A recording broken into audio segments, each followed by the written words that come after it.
감사의 박수를 드리도록 하겠습니다. 네, 주의 곁에 있을 때 마음이 든든하오니 주여 내가 살 동안 인도하여 주소서. 주여 주여 나를 인도하소서. 빠른 세상 살 동안 주여 인도하소서. 귀한 찬양 함께 들려주셔서 감사합니다. 언젠가 저는 이런 이야기를 들어본 적이 있는데요. 교회를 가면 목사가 늘 하는 말이 이스라엘이 어떻고 저떻고, 근데 이스라엘하고 내하고 무슨 상관이 있는 것인가? 아니, 성경은 이스라엘 역사하고 나는 지금 2020년을 살아가고 대한민국에 사는데 왜 이스라엘 이야기를 하는가? 이런 질문을 하였습니다. 오늘 우리가 펼친 것은 이 사사기의 말씀이고요. 또 이것도 이스라엘의 역사입니다. 사실 언뜻 보면 우리와 관련 없는 그런 남의 역사, 한국 사람이 고구려 백제 신라 이야기, 가야 이야기를 공부하는 것도 아니고 왜 이스라엘의 역사를 우리가 보고 있는가? 그렇게 남의 역사로 들려질지 모릅니다. 그러나 사사기는요, 3000년의 역사적, 시간적 간격이 있고 팔레스틴과 이 한반도라는 공간적, 지리적 간격, 또 이렇게 문화적 여러 차이가 있지만 그럼에도 불구하고요, 성경이 쓰여질 때부터 당시에 선택된 그 민족만이 아니라 오고 오는 세대에 하나님의 선택된 자들, 하나님의 백성들의 이야기로 우리에게 주어진 것입니다. 그래서 이 성경에 보면 계속 구약의 이야기를 신약에서도 인용을 하면서 그것이 우리에게 좋은 길의 모본과 좋지 않은 길의 어떤 모본으로 계속 이렇게 사용이 되고 있는 것이지요. 그러면 하나님이 이렇게 말씀하실 수가 있잖아요. 이러이러한 것을 하고 저러저러한 것을 하지 말라. 신명기의 말씀이나 출애굽기 십계명처럼 할 것과 하지 않을 어떤 율법의 조항들만 딱 주시면 되는데 왜 이렇게 이야기, 스토리가 있는 아주 내러티브한 그런 이야기들이 성경의 60% 이상을 다 차지한단 말이에요. 읽어보면 아브라함의 이야기, 이삭의 이야기, 야곱의 이야기, 구약은 거의 야곱 이야기로 후반전에 가면 가득 차 있고, 사무엘상하 읽다 보면 다윗 이야기로 가득 차 있고요. 오늘 사사기에 보면 이스라엘 백성들의 이야기로 가득 차 있습니다. 왜 이런 이야기를 통해서 우리에게 다가오시는가? 이 역사의 이야기는요, 자기 정체성의 확립의 그 유일한 수단이 되기 때문입니다. 우리가 이 드라마의 아주 중요한 단골 주제가 뭡니까? 계산을 하라고 하면 구구단도 잘 외우고요. 계산도 잘합니다. 이렇게 역사적 지식을 이야기하려면 의식도 있고 지능도 문제가 없어요. 근데 어느 날 기억을 잃어버린 거예요. 자기가 어디로 어떻게 지금까지 살아왔는지에 대한 기억이 상실된, 의식과 지능이 있어도 기억이 상실되면요, 이 사람은 자기 정체성이 없는 거예요. 자기가 누군지를 모르는 것입니다. 그러면 이제 이 심리학자들이나 사람들이 와가지고 그 기억을 되살리는 일에 이게 이 드라마 단골 주제입니다. 왜냐하면 자기의 스토리를 아는 것이 그의 그 정체성을 찾게 되는 중요한 키워드가 되기 때문입니다. 사사기는 안식의 땅, 약속의 땅, 가나안에 들어왔음에도 이스라엘 백성들이 계속해서 당하는 그 고난을 우리에게 보여주고 있습니다. 우리의 모습도 마찬가지일 수가 있죠. 정말 우리가 예수 그리스도를 믿고 성부와 성자와 성령의 이름으로 세례를 받고요, 그리스도를 나의 주, 나의 하나님이라 고백했지만 우리의 삶의 평강이, 약속하신 평강의 그 은혜를 누리지 못하고 이 샬롬의 은혜죠. 샬롬. 이스라엘 백성들이 인사할 때마다 샬롬, 그렇게 평안이라고 인사를 합니다. 근데 우리의 삶은 엔 샬롬. 우리에게 샬롬이 없는, 평안이 없는, 언제나 우리의 마음의 고뇌와 부대낌과 염려와 근심의 가시가 그치지 않는 그런 것을 보고 있어요. 사사기는 우리에게 거울이 되고 있습니다. 한번 이스라엘 백성들이 왜 이렇게 약속의 땅, 젖과 꿀이 흐르는 땅, 축복의 땅에 들어왔는데 이렇게 지금 고전분투하고 있는가? 그것을 통해서 너희 자신을 살펴보라는 그런 거울이 되고 있는 것이지요. 그들이 이런 고난 가운데 있게 된 것은 바로 그들에게 주어진 미션, 그들에게 주어진 두 가지 사명을 감당하지 못했기 때문입니다. 첫 번째는 여호수아 23장에 보면 가나안에 있는 족속들을 다 몰아내라고 했어요. 왜냐하면 하나님께서는요, 이스라엘 백성들을 출애굽에서 오게 하는 과정에 이 가나안 그 타이밍에 왜 또 가나안 땅을 정복케 하셨는가 하면 이 사람들의 죄가 그때까지 아직 관영치 아니하다가 죄가 차고 넘친 것입니다. 하나님이 보실 때에 심판의 어느 수위가 넘어간 것입니다. 우리가 98도가 돼도 물이 안 끓어요. 근데 탁 100도가 되면 팔팔팔 끓어서 이렇게 이제 그때부터는 전기로 바뀌기 시작하거든요. 하나님께서 가나안 땅에 대해서도 오래 참으셨습니다. 하지만 이제 더 이상 그 죄의 관영함이 이제 넘어서게 될 때에 하나님께서 그들을 정리하시고 그들의 죄에 대한 심판을 이루기 위하신 것이죠. 그래서 그 땅을 완전히 정복하라고 그렇게 첫 번째 명령을 주셨습니다. 두 번째는 그 가나안 땅에 오랫동안 그 지역에 남아있는 풍습이 있어요. 그들의 그 여러 가지 우상 숭배의 문화들이 있습니다. 그것을 본받지 않고 정말 그들이 하나님을 경외하는 백성으로 정말 하나님의 그 자녀들로 하나님의 왕국을 실현하는 그들의 사명, 깨끗이 청소를 해낸 그 자리에 아무것도 안 심는 게 아니라 아름다운 화분을 이렇게 갖다 놓고 깨끗하게 또 새롭게 이렇게 조성을 하듯이 그렇게 되기를 원했던 것이죠. 본문은 이렇게 시작이 됩니다. 우리가 1절을 읽어보았는데요. 다 함께 다시 한번 읽어보도록 하겠습니다. 시작.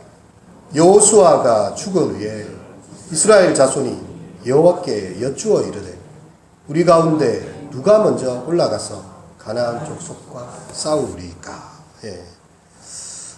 여호수아가 죽은 후에라는 말로 시작이 됩니다. 여호수아서를 보면 나의 종 모세가 죽은 후에, 그러니까 이 리더십이 큰 리더십이 이제 전환되는 그런 중대한 시기가 있는 것이지요. 이스라엘은 여호수아 장군의 인도로 가나안 땅에 들어왔습니다. 북방의 왕들과 남방의 왕들을 물리쳤고요. 정말 여호수아 같은 지도자의 큰 힘이 있었습니다. 그런데 여호수아마저 이제 하나님의 부르심을 받고 이제 간 시대에 여전히 그들은 하나님의 나라를 세워가야 되는 사명을 감당해야 됐습니다. 여호수아가 떠났다고 해서 이제 하나님 우리를 떠나셨는가? 그들이 마냥 슬퍼하고 있을 수만은 없습니다. 이제 그들은요, 이스라엘 자손이 여호와께 여쭈어 이르되, 이제 모세나 여호수아 같은 어떤 대단한 지도자가 하나님께 기도해서 그 뜻을 찾는 것이 아니라요, 그들이 여호와께 여쭙고 기도할 수 있는 특권을 얻게 된 것입니다. 누가 먼저 올라가서 가나안 사람과 싸우는 것이 좋겠습니까? 그 남은 땅들의 그 정복이 필요한 것이지요. 오늘날 그리스도인들에게 이 전투하는 사명이 있는 것입니다. 이제 사사시대는 그야말로 평범한 사람들이 하나님의 나라를 위해서 크게 헌신할 수 있는 그런 시기입니다. 우리가 사사기 4장 5장의 내용을 지난주에 했지만 여선지 드보라가 일어나서 여호와의 말씀으로 그들을 판결하고 또 이 바락 장군을 대동해서 여호와의 전쟁을 치르게 하지요. 왼손잡이 에웃도 있어요. 그 당시에 왼손잡이라는 것은 약간 오른손을 잘 쓰지 못하는 장애인이다. 이 표현을 완곡하게 왼손잡이라는 표현. 왼손을 날렵하게 잘 쓰는 사람이 아니고 그런 장애를 이야기를 해요.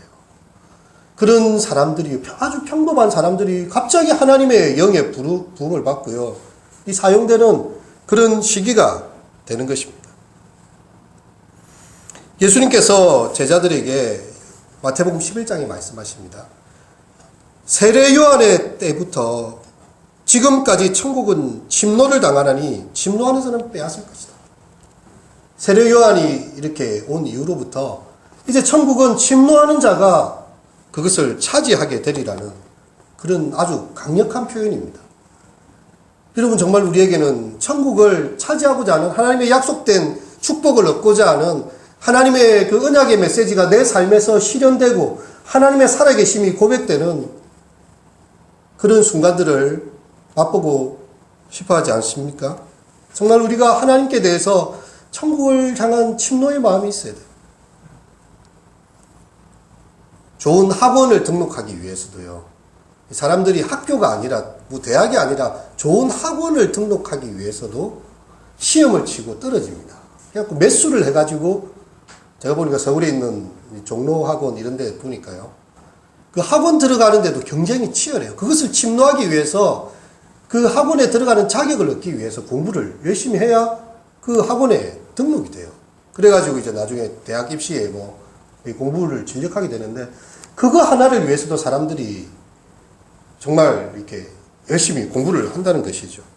하물며 우리에게 영원한 천국과 영생과 하나님의 나라를 하나님 주시기를 원하는데 주님께서는 우리가 적극적인 태도를 갖기를 원하십니다. 우리가 입을 벌리고 그냥 가만히 있는다고 주어지는 게 아닙니다. 침노하는 자가 차지하게 될 것이다. 침노하는 자는 빼앗을 것이다. 바울 사도는 갈라디아서에 우리에게 이렇게 이야기합니다. 자기 육체를 위하여 심는 자는 육체로부터 썩어질 것을 거둘 것이다. 성령을 위하여 심는 자는 성령으로부터 영생을 거둘 것이다. 여러분 2020년 시작되고 여러분은 무엇을 심고 있습니까? 육체를 위한 그런 심음입니까? 아니면 성령을 위하여 기도의 씨앗을, 말씀의 씨앗을 심고 있습니까? 우리가 무엇을 심든지 마지막 날에 그대로 거두게 될 것입니다. 성령을 위하여 심고 천국을 위하여 심을 수 있는 우리 성도들이 되시기를 바랍니다. 자, 그러면 우리가 또 질문하게 돼요. 어려운 사람들끼리 뭐 가나안 족속이나 이스라엘 백성들이나 다 뭐 어렵고 힘든 사람들인데 그냥 잘 어울려서 살면 좋지.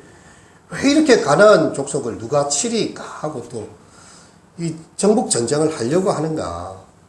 우리가 그런 질문을 던질 수도 있어요. 그냥 어려운 사람들끼리 잘 어울려 살지. 근데 우리가 오늘 여기 다 읽지는 못했지만 아도니 벳색이라는 사람이 이제 유다가 올라갈 때에 아도니 벳색이 이제 도망가는 그런 장면이 나오게 되는데요. 이 아도니 벳색이 가나안의 어떤 모습을 단적으로 보여주는 존재입니다. 이 가나안 사람들은 굉장히 교만하고 악한 자들이에요.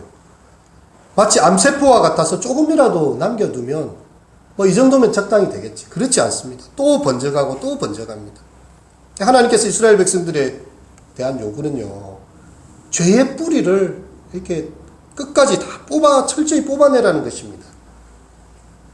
암수술할 때 보면요. 그 뿌리까지 캐고 그 옆에 있는 건강한 세포까지 다 잘라낼 정도로 왜냐하면 암의 그 힘이 너무 강하기 때문에 항암 치료하시는 분들 보면 정말 쉽지가 않아요. 몇 차례 동안 그렇게 독한 약을 써가면서 그 암 주변에 있는 살들까지도 다 이렇게 걷어내는 것을 보게 됩니다. 하나님께서는 이스라엘 백성들이 가나안의 그 문화에 오염되기를 원치 않으셨어요. 근데 오늘 본문에 보면요. 이 유다 지파는 그나마 굉장히 전쟁을 하고 승리를 하는 것 같은데 다른 지파들이 잘 이렇게 싸우지 못하는 것을 보게 됩니다. 적당히 타협해버립니다. 저들은 철병거가 있는데 우리가 어떻게 싸우겠느냐. 싸우지 않는 거예요. 1장 9반절에 보면 쫓아내지 못함에 쫓아내지 아니하였더라. 이런 말들이 계속해서 지금 반복이 되고 있습니다. 여기 타협했다는 말이지요. 그들은 왜 이렇게 타협의 길을 선택했는가? 하나님의 말씀은 분명한데 가나안의 족속을 다 몰아내고 너희가 여호와를 경외하는 백성이 되라고 말씀을 하셨는데 그들은 왜 이 타협의 길을 그냥 적당히 서로 사는 것으로 결정을 했는가? 여러분 광야에서는요 40년을 그들이 지낼 때에 농사를 짓지 않아도 됐습니다. 농사를 지을 땅도 없고 농사를 지을 수도 없고요. 농사를 짓지 않아도 돼요. 눈만 뜨면 아침에 나가면요 만나가 있어요. 그냥 자고 일어났는데 아침에 밥이 다 차려져 있다고요. 그냥 그 만나를 먹고 그 광야의 그 낮에 더운 기운 속에서 시원한 구름 기둥으로 그 곳을 통행하면서 광야에서 반석이 터져서 물이 나오고요. 그냥 그 은혜에 의지해서 살아갈 수 있었습니다. 근데 만나가 언제 그치게 되는가 하면 근데 그들이 가나안 땅에 입성했을 때 하나님께서 더 이상 만나를 탁 내려주지 않는 것이죠. 이제 너희 스스로가 이 땅에서 경작하고 너희 스스로가 노동하여서 수고의 열매를 먹어라는 것입니다. 근데 이 사람들이 농사를 지어본 적이 있어야죠. 40년 동안 광야에서 왔다 갔다 이렇게 했지 어디 뭐 씨를 심어서 이것이 어떻게 자라고 언제 뭘 해줘야 되고 이런 걸 해본 적이 한 번도 없는 거예요. 기술이 없어요. 여러분이 농사를 짓고 예를 들어서 쌀을 경작한다는 것은요. 여러분 우리 쌀미자 이렇게 나오지만 88번의 손이 가는 일입니다. 커피 한 잔을 만들어도 여러 가지 과정이 있는데 쌀 하나 만드는 데는요. 거의 막 88번의 손이 가야 그것도 적절한 타이밍에 그게 손이 가줘야 되는데 만약 그거 모내기 시절에 모내기 제대로 안 하고 뭐 이렇게 제초 작업 해줘야 될 때 제초 작업 안 해주고 뭐 적당히 자라야 될 때 수분 공급 안 해주고 이러면요. 이 쌀 하나가 맺히지 못합니다. 얼마나 전문적인 기술입니까? 지금도 우리가 이 음력 달력을 보면요. 그 날짜 하나하나가 굉장히 그 섬세하게 파종의 시기와 이 모든 시기들에 대해서 다 타이밍을 놓치지 말라고 이야기를 하는 것이죠. 이 농사를 어떻게 해본 적이 없어요. 그런데다가 일손이 많이 필요합니다. 한 사람이 그냥 할 수 있는 일이 아니에요. 전문적인 지식도 필요합니다. 근데 하나님이 내쫓으라고 한 이 가나안 원주민들은요. 농사 짓는 일의 달인이에요. 그들은 할아버지, 그들의 정조국 그 위에부터요. 농사하는 것을 배우고 가나안 땅을 자기들이 경작하면서 지금까지 살아온 이 삶의 생존의 기술이 강한 사람들입니다. 이스라엘 백성들은 하나님의 말씀을 쫓아서 하려니까 처음부터 모든 걸 다시 시작하는 거예요. 그럼 조금만 타협해주면 이 사람들이 농사를 지어줄 거 아닙니까? 기술을 가르쳐 줄 것이고 우물 잘 나오는 데를 가르쳐 줄 것이고요. 그래서 이스라엘 백성들은 가나안 땅에 적응하는 데 마음이 다 뺏겨버렸어요. 일단 여기서 적응하고 살아야 우리도 뭔가를 하지. 근데 뭐 그까지는 괜찮다고도 할 수 있습니다. 하지만 문제는요. 왜 이곳에 그들이 와 있는지에 대한 목적의식을 잊어버렸어요. 우리 학생들 붙잡고 니 왜 공부하니 물어보면 모르겠대요. 엄마가 학원 보냈어. 학원 간대요. 니 왜 학교에 그렇게 공부하니? 모르겠대요. 무조건 대학을 가야 된대요. 그럼 대학 가서 뭐 할 거니? 모르겠어요. 그냥 아침에 눈 뜨면 학교 가야 되고 학교 마치면 학원 가야 되고 학원 갔다 오면 피곤해서 집에 오면 뭐 쓰러져 자고 왜 공부하는지를 모르는 거예요. 엄마가 하라 하니까 남들이 하니까 그냥 가고 있는 그런 상황입니다. 그래서 그들은 가나안 백성들을 쫓아내고자 하는 열정을 다 잃어버리게 되었습니다. 굳이 그들을 쫓아내지 않아도 먹고 사는데 아무 지장이 없는 것이죠. 또 그들이 와서 자진해서 일을 해주겠다고 합니다. 도와주겠다고 이야기를 합니다. 아니 이 사람들을 이 땅에서 몰아내는 것보다는 같이 사는 것이 좋지 않을까. 어쩌면 그들의 이 생존에 대한 마음, 또 이기적인 생각과 욕심 때문에 하나님께서는 이 가나안 땅의 문화와 악습을 다 뿌리 뽑고 그 땅에 새로운 나라를 시작하고 정말 하나님을 경외하는 백성들의 나라, 하나님의 뜻이 통치되는 그 하나님의 왕국을 그들이 건설하기를 원했는데 그들은 그들에게 이 틈을 보이고 만 것이죠. 만일에 이스라엘 백성들이 하나님의 말씀을 100% 순종하고 목숨을 걸고 그들을 용납하지 않았다면요. 그들은 결국 다른 땅으로 떠나게 되었을 것입니다. 근데 성경의 27절에, 1장 27절에 보면 가나안 족속이 결심하고 그 땅에 거주했다 이랬어요. 얘들 보니까 적당히 좀 타협을 하는구나. 뭐 우리 노하우를 좀 가르쳐주고 잘 살자. 그래서 그들이 아예 결심하고 이스라엘 백성들이 자기를 쫓아낼 뜻이 없거든요. 결심을 하고 작정하고 그 땅에 거주하였더라. 하나님의 뜻은 사그라들고 이스라엘은 타협하게 되는 것이죠. 여러분 우리가 죄와 싸울 때요. 정말 우리가 많은 문제들에 부딪히게 되는데 우리의 입장을 분명히 해야 합니다. 나중에 보면 다음 지파는 아예 그냥 싸울 의지 자체가 없어요. 그냥 싸움 자체를 안 하려고 합니다. 그냥 산 골짜기 들어가가지고 그냥 막 우리 여기서 눈치 안 보고 그냥 다른 사람들 쳐들어오지만 않으면 그냥 우리 여기서 살자 해서 아예 전쟁 자체를 안 하는 족속이 이제 단 지파가 되는 것입니다. 그냥 이 세상에서 그냥 적당히 잘 살지 영적인 전투를 원치 않았어요. 여러분, 우리는 이 믿음의 그 과정 속에 보면 하나님의 명령이 보통 세 가지의 단계로 우리에게 주어집니다. 첫 번째는 회개하라는 것이죠. 너희의 그 잘못된 길에서 돌이켜서 그 죄에 대해서 애통하며 통회하며 다시 돌이키라는 뜻입니다. 한 인생의 길을 버리고 다른 인생의 길을 걸으라는 것이죠. 이스라엘 백성들이 430년 동안 살았던 애굽 땅을 버리고 왜 그 광야의 40년의 기간을 지나서 이 가나안 땅에 오게 되었습니까? 그들의 길을 돌이키는 것이에요. 우리가 그 땅에서 애굽도 먹고 사는 데는 문제가 없어요. 그냥 노예 근성만 가지고 있으면 돼요. 밥이 항상 나옵니다. 단지 이제 그들이 예배하지 않아도 되는 것이고 하나님을 향한 경외하고 찬양할 수 있는 기회는 없지만 먹고 사는 데는 문제가 없었어요. 근데 하나님의 백성들이 그리 있어서 아니 될 것입니다. 그래서 하나님께서 회개하고 출애굽하라고 하시는 것이죠. 그 다음 두 번째는 믿으라는 말씀입니다. 우리를 불러내신 그 하나님께서 우리의 인생을 책임지실 것에 대해서 믿으라는 말씀이죠. 그래서 광야의 시간에 그들이 40년 동안 다니던 신발 하나가 헤어지지 않고 옷이 헤어지지 않고 굶주려 죽은 사람 아무도 없고요. 목말라 죽은 사람 아무도 없습니다. 도리어 하나님께 대해 불신하다가 하나님께서 불뱀을 보내시고 심판하시는 경우는 있어도 그들이 뭐 이렇게 생존의 문제 때문에 죽은 사람이 그렇게는 없는 것이죠. 이 가나안 땅에서의 메시지는요, 이제 따르라는 말씀입니다. 예수님이 보여주신 길, 그리스도께서 걸어가신 그 길을 너희도 따라오라. 하나님의 백성으로서의 이제 삶을 살아가라는 것입니다. 어쩌면 이 따르라는 길은요, 우리의 믿음을 백척간두에 신앙을 올려놓고 이 선택하라는 그런 말과 같습니다. 하나님의 백성으로서 그 땅을 살아가라. 저는 가끔씩 이렇게 혼자서 멍하게 서 있을 때가 있는데요.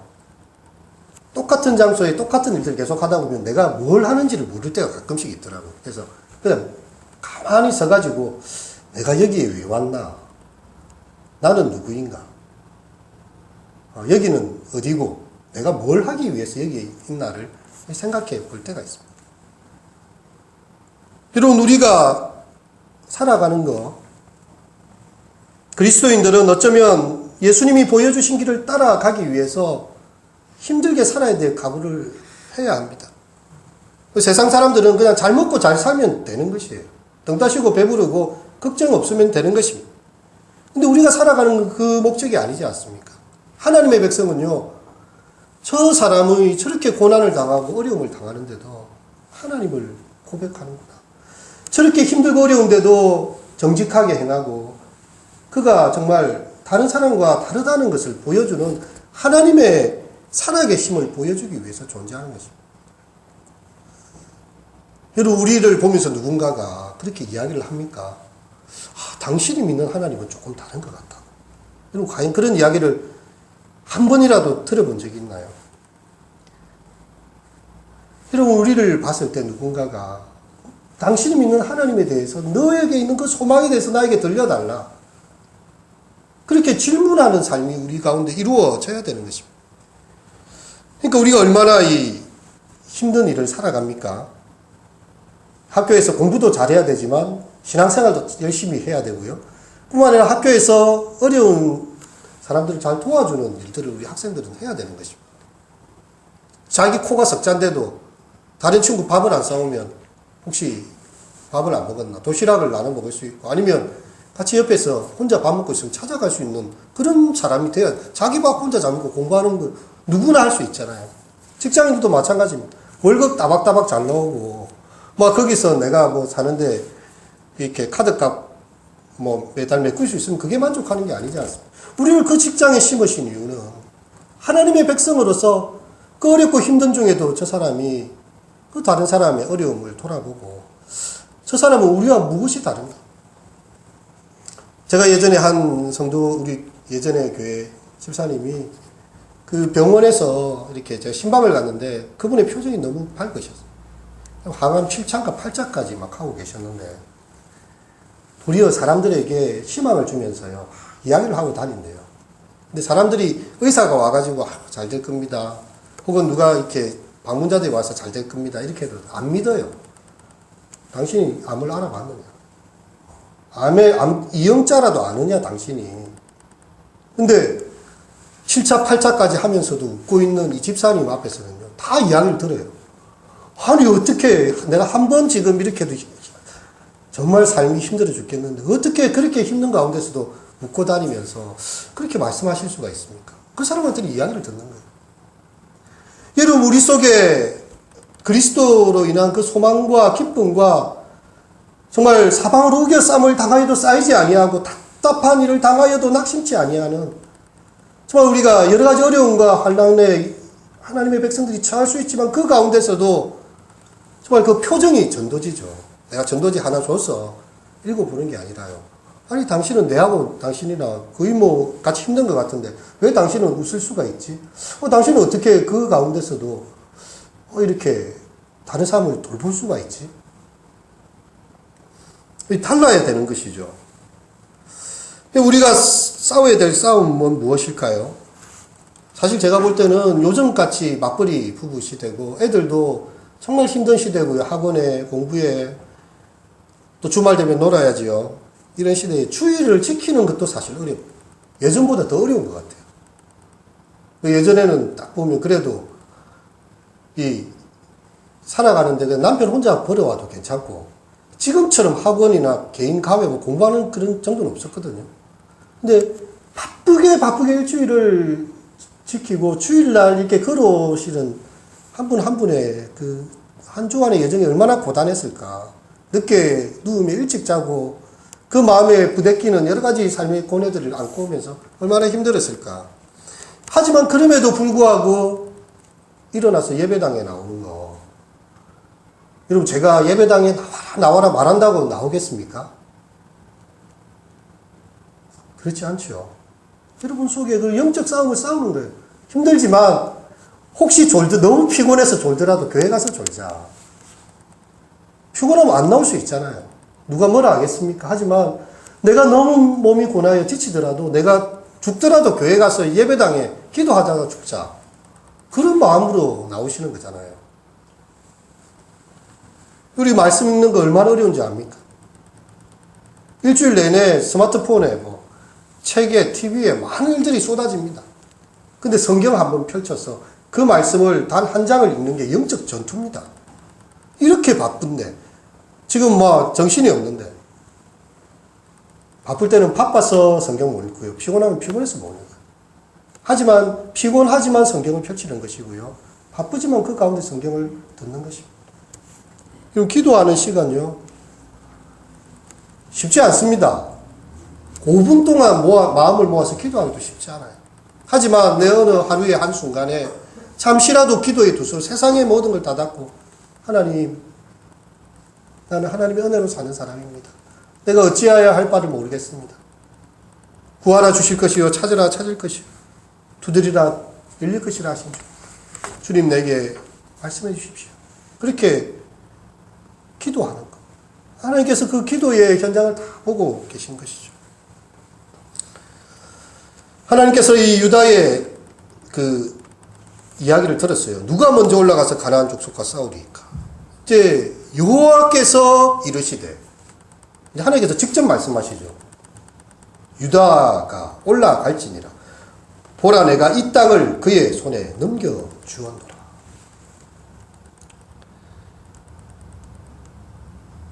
근데 유다는 시므온에게 이야기해서 같이 싸우자 그런 이야기를 합니다. 우리 형제의 동맹에 대해서 인간 편에서 보면 적절하겠지만 어떻게 보면 내 혼자 올라가서 어떻게 저 가나안의 대군들과 싸울까? 약간의 그런 타협도 있는 것이죠. 어쨌든 하나님의 뜻에 100% 합치는 안 됐지만 그렇다고 해서 하나님께서 유다를 책망하진 않았습니다. 왜냐하면 유다가 올라갔기 때문이죠. 근데 그들이 이 작은 텀부터 시작되지만요. 사사기 17장 이렇게 6절 가다 보면 이제 나중에는 이스라엘이 각기 소견에 오른 대로 행하였더라. 이렇게 끝이 나요. 처음에는 그냥 하나님 말씀을 약간 듣고 조금 타협하는 것에서 시작됐지만 결국에는 자기 마음대로 살아가는 그야말로 이 생지옥의 현장이 그 사사기 마지막에 나옵니다. 오늘 본문에서 유다 지파가 땅을 얻는 과정에는요, 두 개의 에피소드가 존재하는데 아도니베섹의 에피소드 그리고 악사와 온니엘의 이야기가 있습니다. 이 아도니베섹은요, 엄지손가락이 잘린 채 예루살렘에 끌려가 죽임을 당하게 되고, 악사와 온니엘은 생명의 근원인 땅과 샘물을 얻게 됩니다. 이 엄지를 끊는다는 것은 그 당시에 무기를 잡지 못하게 하는 것이죠. 더 이상 싸움을 하지 못하게 하는 것입니다. 막강한 권력의 그 주인공이었던 아도니베섹. 하지만 이제 유다의 그 군대에 잡혀서 오히려 엄지가 찍히는 비운의 주인공이 되고 맙니다. 베섹이 이야기를 해요. 7절에 보니까 아도니베섹이 이르되 옛적에 70명의 왕들이 그들의 엄지손가락과 엄지발가락이 잘리고 내 상 아래에서 먹을 것을 줍더니 하나님이 내가 행하신 대로 내게 갚으심이로다 하니라. 이 아도니베섹이 그 주변의 사람들이 이게 악한 일을 행했던 것이죠. 근데 자기가 그렇게 되고 보니까 역시 하나님께서 심판하셨고 내가 그 보응을 받는구나, 그렇게 보게 되는 것입니다. 그리고 이제 갈렙이 말하기를 기랍 세배를 쳐서 그것을 점령하는 자에게 내 딸 악사를 아내로 주겠다, 그런 이야기 하게 되지요. 그때 온니엘이 가서 이 전쟁을 치르게 됩니다. 그리고 이제 악사를 아내로 얻게 됩니다. 내게 무엇을 주기를 원하느냐, 이렇게 악사가 이제 출가할 때에 이렇게 이야기를 하는데요. 아버지, 내게 복을 주소서. 아버지께서 나를 남방에 보내시니 샘물을 내게 주소서 하며 갈렙이 윗샘과 아랫샘을 그에게 줍니다. 그래서 하나님의 백성들이 싸워야 될 싸움에 대한 대가를 치를 때예요. 하나님께서 그 필요한 것들을 다 공급하시는 것을 보게 됩니다. 하나는 심판의 메시지가 되고 또 다른 한쪽에는 축복의 메시지가 되는 것이죠. 여러분, 우리는 이스라엘에 가장 강하였던 두 지파 유다와 에브라임마저도요, 물론 그들이 싸우긴 싸웠지만 여전히 가나안의 일부 족속들을 남겨두게 되었습니다. 여호와께서 유다와 함께 계셨으므로 그가 산지 주민은 쫓아내었으나 골짜기 주민들은 철병거가 있으므로 그들을 쫓아내지 못했다. 그게 19절에 나오는 이야기고, 29절에 보면 에브라임이 게셀에 거주하는 가나안 족속을 쫓아내지 못하며 가나안 족속이 게셀에서 그들 중에 거주하였더라. 다 그들 나름의 그런 고초가, 상황들이 또 있게 되었습니다. 결국 하나님의 말씀을 100% 성취를 하지는 못한 것입니다. 우리 이런 실패를 보면서 성경을 읽으면서 쉽게 정죄할 수 있어요. 이 바보 같은 친구들, 하나님께서 함께 하신다고 약속을 하셨는데 어떻게 이렇게 소극적이고 연약할 수가 있는 거예요. 아니 40년을 광야에서 아무것도 없이 살아남은 사람들이, 요단강을 맨발로 건넜던 사람들이, 여리고성을 그냥 하나님의 말씀에 순종하여 고함 한 번으로 성이 무너지고 그 모든 것을 다 불살랐던 그 사람들이 왜 이렇게 쉽게 주저앉고 만다는 말인가? 하지만 우리 모습을 한번 살펴보십시오. 우리는 남의 실수는 크게 보입니다. 자기 실수는 아주 작아 보이죠. 자기 눈에 들보는 보지 못하면서 남의 눈에 있는 티를 빼라고 그렇게 이야기하는 것 같습니다. 어떻게 보면 그럴 수밖에 없었던 현실적 조건들을 따져보면요, 그들을 함부로 비난할 수는 없어요. 그 소수 지파들이 정복하지 못한 도시는 당시에 팔레스타인의 전략적인 요충지들입니다. 그 요충지들을 이게 공략을 못한 것이죠. 그럼에도 불구하고 이스라엘 실패는 또 용서될 수 있는가? 그들을 온전히 몰아내고 그들을 가나안 문화를 다 흩어내야 되는데 결국 그들이 남겨둔 이 가나안 족속들이요, 그들의 허리에 가시가 되고 채찍이 되어서 결국은 그들을 압제하는, 우리가 그때 이 시스라의 철병거 900성으로 인해서 이스라엘이 20년 동안 대로를 다니지 못하고 소로로 다 쫓겨났다 했잖아요. 그런 상황들이 발생이 되는 것입니다. 여러분, 우리가 죄와 싸우고 이 영적 전쟁을 싸움에 있어서 정말 피 흘리기까지 한번 치열하게 싸워본 적이 있나요?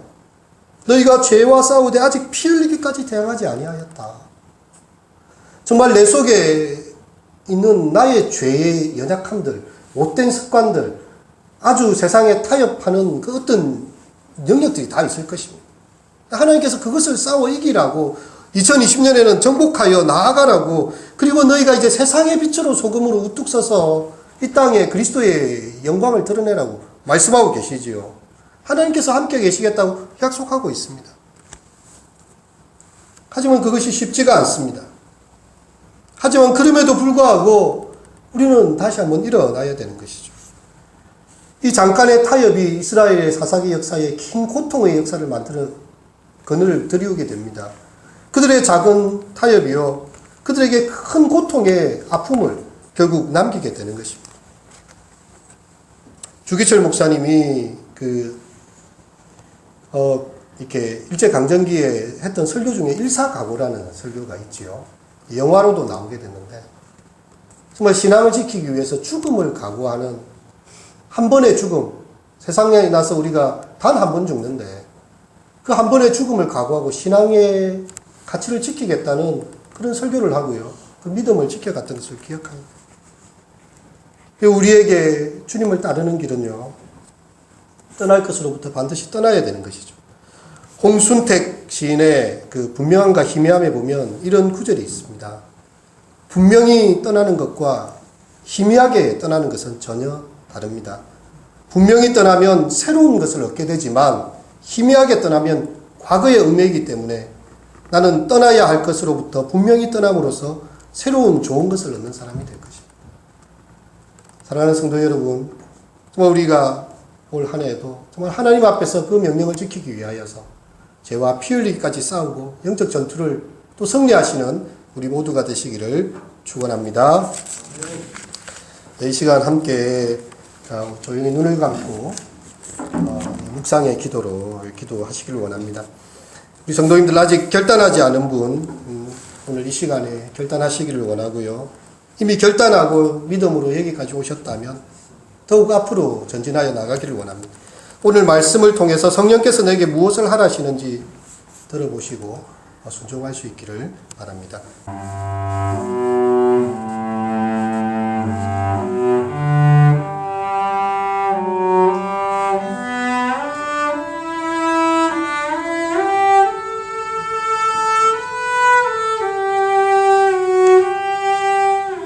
여호와께서 이르시되 유다가 올라갈지니라 보라 내가 이 땅을 그의 손에 넘겨주었노라 하시니라. 하나님 아버지, 참 우리가 싸워야 될 영적인 전투의 현장들이 있습니다. 하지만 우리는 우리 자신의 안일과 이 세상에서 그냥 적정하게 잘 적응하며 사는 것으로 우리의 믿음을 타협할 때가 얼마나 많았습니까? 자기 십자가를 지고 자기를 부인하지 않고서는 능히 나의 제자가 될 수 없다고 하셨는데, 우리는 자기를 부인하는 것도 어렵고 자기 십자가를 지는 것도 어려워 그냥 세상에서 주여 그렇게 하나님 백성으로서의 정체감을 잃어버린 채 살아가고 있지 않았습니까? 주여 이제 우리가 일어나 우리와 함께 하시는 주님의 말씀을 듣고 죄와 피 흘리기까지 싸우며 우리 속에 영적 전쟁을 멈추지 않고 하나님 나라 이르렀을 때에 의의 멸류관 생명의 멸류관 얻도록 믿음의 선한 싸움을 올 한 해도 싸워갈 수 있도록 우리 연약한 믿음을 붙잡아 주시옵소서. 예수님의 이름으로 기도드립니다. 아멘. 허락하신 새 땅에